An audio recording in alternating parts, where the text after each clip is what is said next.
Welcome back, mga kaaldab. Ito na naman po ang inyong lingkod, si Mr. Destiny. At magbibigay po tayo ng pinakamainit na update po ngayon sa social media, mga kaaldab. Ito yung pinaka-latest na kung saan nga po talaga mapapaisip po kayo.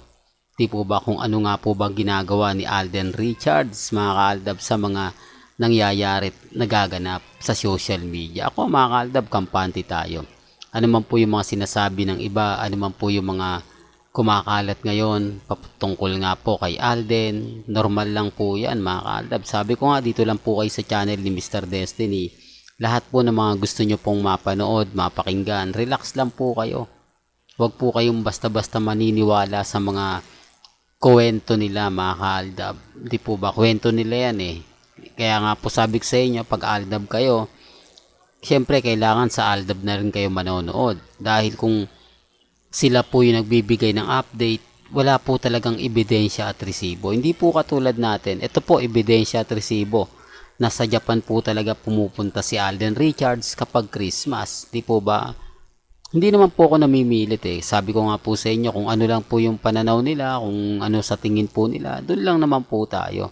Sa mga nagsasabing, ako fake news yan si Mr. Destiny, puro paasa lang alam niyan. Okay lang naman po yun. Di po ba? Hindi naman po ako, hindi naman natin pinupush yan.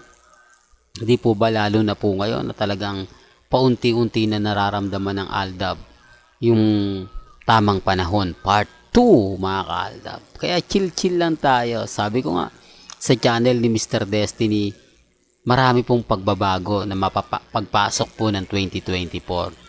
Real talk to, mga kaaldab. Kaya nga po sabi ko sa inyo, kampante lang po kayo. Alam nyo na ano man po yung ibalita natin dito, alam nyo kahit anong pag-usapan sa Instagram, sa Twitter, sa Facebook, lagi nyo pong maaasahan si Mr. Destiny. Kung ano po yung sigalot, kung ano po yung mga kuwento, yung mga sinasabi, pahayag, lalo na po sa Instagram, sa Twitter, sa Facebook. Kalma lang po kayo, mga kaaldab. Hindi tayo magpapa-apekto sa mga sinasabi nila. Ito pa isa, mga kaaldab. Ang dami natin nababalitaan na hindi nga maganda. Hindi nga po kaaya-aya at lagi po tayong pinagbibintangan. Remind ko lang po sa inyo, bago po magsimula ang sinasabing kasalan ng Sarsuela, marami na po talaga nakakaalam nun.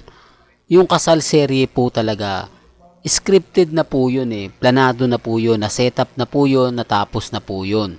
Yan po kasi yung pinag-uusapan dahil nga po, throwback nga po ang bridal shower ni Mengay, na sinasabi nga po sa akin, Mr. Destiny, suko na kayo, kasal na si Mengay at si Congressman Arjo. Tanggapin nyo na lang yung katotohanan na tapos na. Wala naman pong problema. Di po ba? Kasi ang buong kwento, kung titignan nyo, yung kanta ni Henyo Master Joey De Leon, na doon sa Baguio, hindi po maulan. Wala pong ulan yon. Hindi po, sinasabi ko lang para lang po klaro. Wala pong ulan yon. Hindi malakas ang hangin dahil nagagawa pa po nila sa labas eh. Bundok po yun, for the record lang po, sa Baguio. Ibig ko sabihin bundok, mataas po yun. Kaya nga po noong mga panahon na yun, wala na po silang pinapaakyat at bawal na pong umakyat. Para lang klaro. Kasi yun po talaga yung sasabihin nila eh. Para lang po maintindihan po ng iba. Sinasabi ko lang po yung totoo ha. Kasi yung iba po kasi sa mga hindi po nakakaalam ha, marami pong mga main fanatics ang pumunta mismo nung July 22 sa Baguio. Anong nangyari? Hindi po sila pinapunta. Hindi po sila pinaakyat.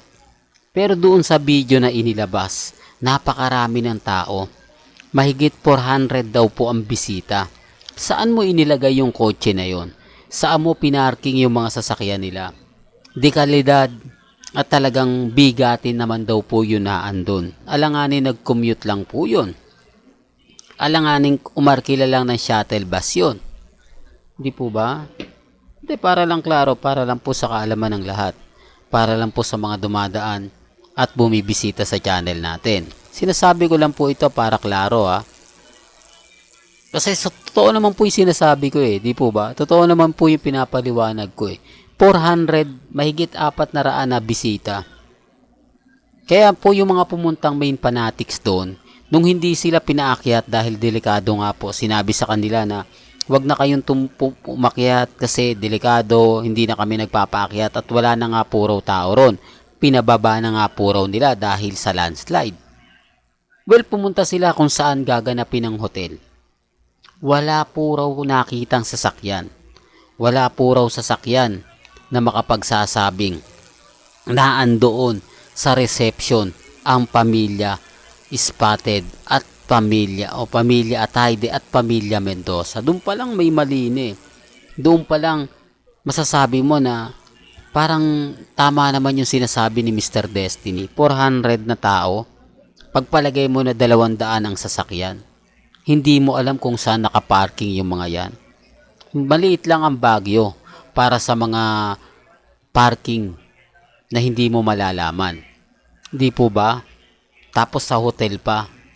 Hindi pa, para lang klaro, para lang po sa kaalaman ng lahat. Lalo na po yung nagre-react, nagko-komento na keso ganito, wala po silang alam. Yan po yung totoo. Wala po silang alam at hindi po nila totoong alam. Magaling lang sila mag-react, magaling lang sila magkomento. Pero wala po silang alam. Yun po talaga mga kaaldab yung totoo. Yun po talaga yung patunay ko sa mga sinasabi ko. Alam ko marami talaga magre-react dito. Marami na naman magkomento. Nako, bitter ka lang. Hindi, totoo lang po. Wala pong main fanatics ang nakasilay o fans na main fanatics ang nakapunta mismo sa araw ng kasal nila Congressman Arjo at ni Mengay. Real talk, kaya nga po sinabi ni Henyo Master Joey De Leon, kasal serye. To. Yung video na lang po para lang klaro o para sa mga ayaw maniwala. Yung video na lang po nila Bossing, Henyo Master Joey De Leon, Tito Sen, yung kumakanta sila. Bukod po yung video, hindi ko alam kung kumakanta sila doon. Bukod yung video ng kasama ni Joey De Leon yung asawa niya. Bukod yun. Hindi, para lang klaro, hanapin niyo po yung video na yon. O baka gusto niyo ako pa maghanap ha. Baka pag ako na naman naghanap, sasabihin niyo na naman, nako, inedit na naman yan ni Mr. Destiny, hindi yan totoo. Para klaro, kayo na lang po maghanap. Makikita niyo doon, maganda yung presensya ng langit, kumbaga hindi mahangin, yung ulap, yung tipong hindi nagbabadya ng malakas na pag-ulan. Walang sumisipol na malakas ng hangin, di po ba pag may bagyo. Sinasabi ko lang po ito para klaro ha. Sinasabi ko lang po ito para po sa kaalaman ng lahat. Well, hanggang dito na lang po ang ating latest updates. Kaya kung gusto nyo pa po ng pinaka-latest at sariwang update, abay tumutok lang po kayo dito po sa channel ni Mr. Destiny para updated po kayo sa mga latest at sa mga bagong video po na ilalabas po natin maya-maya lang. Kaya kung bago ka lang sa channel na to at isa kang true-blooded Aldab Nation na nagmamahal po kila Mengay at Isoy, tama po ang channel na pinuntahan mo, kaya consider na po kitang bagong subscriber. At huwag mong kalimutang i-share ang mga video po natin sa mga mami, sa mga titas at sa mga senyor. Hanggang sa muli, salamat po sa panonood at pakikinig.